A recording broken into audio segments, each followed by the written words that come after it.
Hi there. My name is Rachael, a teacher, school counselor, and Jocelyn's high school best friend. We used to eat a whole extra large pepperoni pizza and laugh our heads off for big chunks of our adolescence. To be clear, I am not undergoing IUI or IVF currently. I have also never been through these experiences. I know many women who have, but I am here to share my own fertility challenges as a 40-year-old woman trying for her second baby.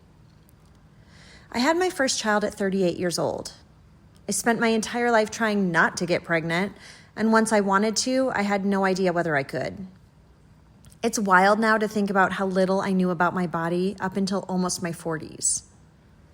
Me and my husband both thought we would have one if we could, but if we couldn't, that would be okay too. It was really important for me to have a good partner before I ever even thought about whether children would be an option for me. Later, as I found myself not getting pregnant easily, I started to rethink the whole process. Maybe I should have gotten randomly pregnant when I was younger. I was watching people I knew on Instagram announcing their pregnancies. More notably, some of my former students who are now in their mid-20s, and it was really pretty painful. Then I saw a friend of mine who was just a few years older than me and currently pregnant. I reached out to her on Instagram and asked her what her journey was like and how did she do it. She told me her and her husband had undergone 2 rounds of IUI and become pregnant in the second round. However, she also said that her doctor told her to go on an anti-inflammatory diet, in this case, the Whole30 diet. She wasn't sure whether it was the IUI, the diet, or a combination of the two that allowed her to become pregnant. She had a healthy pregnancy, and now I watch her toddler on Instagram weekly growing and growing. I live in Washington State, where insurance doesn't cover fertility help, IUI or IVF.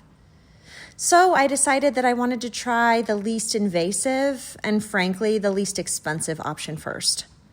Following Whole30 ended up being extremely challenging. You have to cook all of your food. You can't buy pretty much anything from the store. There are very few cheats, and you cannot have any added sugar. Once you start to look for it, sugar is literally in everything in American food. It's in our ketchup, it's in our seasonings, like taco seasoning. It is in everything.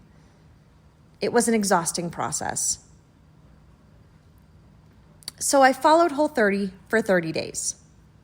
And voila, once those 30 days were over, I found myself pregnant that next cycle. Expectations versus reality once you actually have a child is a whole different topic that maybe Jocelyn will tackle in the future.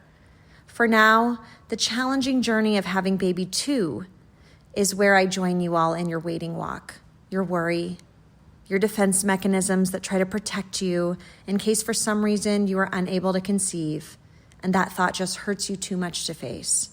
Thank you for having me. My first journey of having a child was actually much less stressful for me than my second. I didn't know what I'd be missing the first time. I genuinely believed that if I had had these struggles the first time, I would not have had children, and that largely would have been okay. However, since having my little guys, so many things have changed in so many beautiful ways. And because I'm an older mom, my biggest drive is thinking about giving my child a sibling. I don't want him to be alone in the world. This thought keeps me up at night and puts added pressure on my need to have a second child.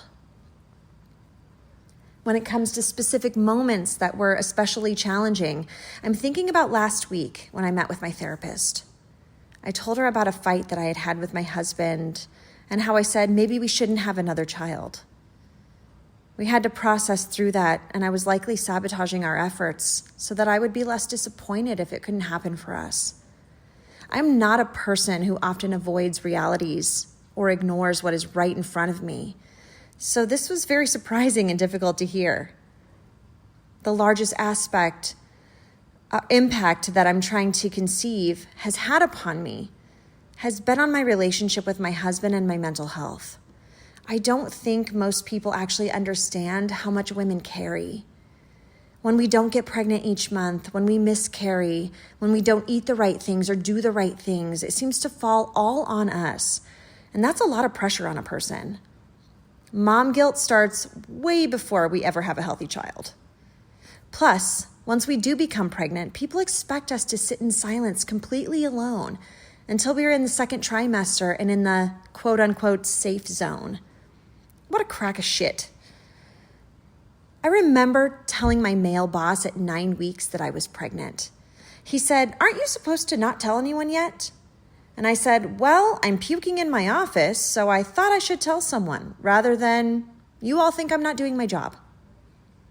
There were things like this that happened all the time when I decided not to conform. But I was throwing up every single night. I felt really bad for a while, and society expected me to stay completely quiet about this. I often feel this is the way for fertility journey as well, where nobody talks about it and we all suffer alone in silence. Even our husbands, who try so hard to support and want to be here with us, don't have to carry what we do.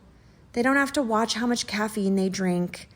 My husband never fully followed the Whole30 diet because honestly, he didn't need to. I remember resenting him for asking me when I was fertile next because he didn't have to take up space in his brain like I did, thinking about this all the time. Was that a twinge in my uterus? Could I be pregnant? I shouldn't have had that coffee today. Will that cause a problem? It can be a lot and really exhausting. And you know what doesn't help you get pregnant? Constant cortisol pumping through your body because of stress. I found the most supportive people in my life were people who also had these struggles and were going through them at the same time as me. One of my friends at work was also trying to get pregnant at the same time, and we really leaned on each other. We sent each other text messages whenever we got our periods or whenever we took a test. She had a lot of miscarriages, and we often communicated about those and would bring each other little gifts so that we weren't passing each other in silence like we're so often expected to. If you know another person going through these things, connect with them. It literally is going to be a lifeline for you that your husband or partner can't be because, let's be honest, they couldn't possibly understand it in the same way. The best things that I ever did was reach out to women in my life and ask them how they did it or what they were going through. I have found there has not been a single woman that I have approached who did not want to share and help me because they know how hard it is. I don't exactly know how long it took me to get pregnant with my first baby. I do know that I was trying for at least 6 months, probably more.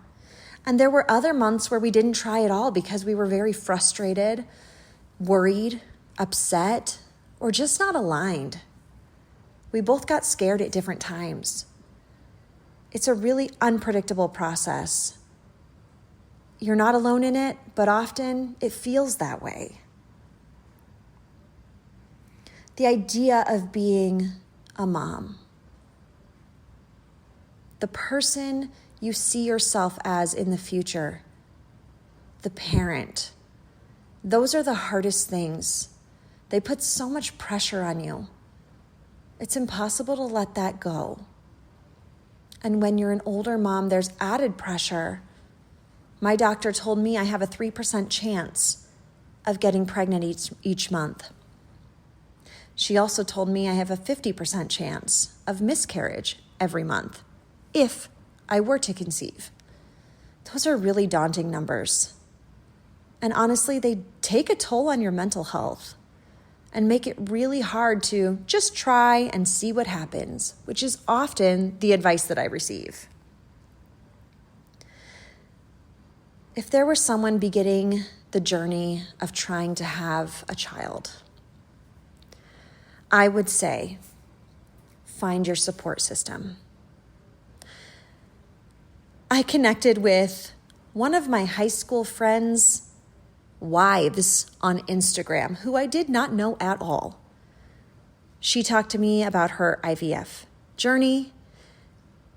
We ended up having children relatively around the same time. And then I ended up asking her for recommendations on high chairs and play sets and so many other things. Moms know everything, and women are in each other's corners more than I think we assume we are. Reach out to everyone, to the people you have questions about. It's up to them to set their own boundaries if they're not comfortable sharing. But I do find that many people do want to share their stories and certainly want to help you with yours. If I could whisper something to my future self about this process, I would say everything happens in its own time. Of course, sometimes I wish I could have had my baby in my 30s and then had more time to think about a second baby, to worry less. But honestly, my life was pretty chaotic at my 30s. My brother died. I went through a bad breakup. I even ended up going through a divorce between that time and the time where I had my baby. Life just happens. We don't have full control over it. The fact is, you can do all of the right things. You can try to control everything about your diet, exercise, when you're trying to conceive. You could even have all the right labs and stats, and still, things may not turn out the way that you expect. Conceiving is not a simple plan. Some people get pregnant just looking at each other, and other people take years and years before they're able to get there. This is your own path, and you walk it, and you just do the best that you can. But life is beautiful no matter what comes of this, and your worth does not depend on whether you can have children the way you expected. One of my all-time favorite quotes as a school counselor is that sometimes not getting what you want is a wonderful stroke of luck. Now, I doubt that many people trying to conceive a child would feel that way, but you never know what is down the road for you. And all you can do is your best. We have very little control over whether or not we can have children,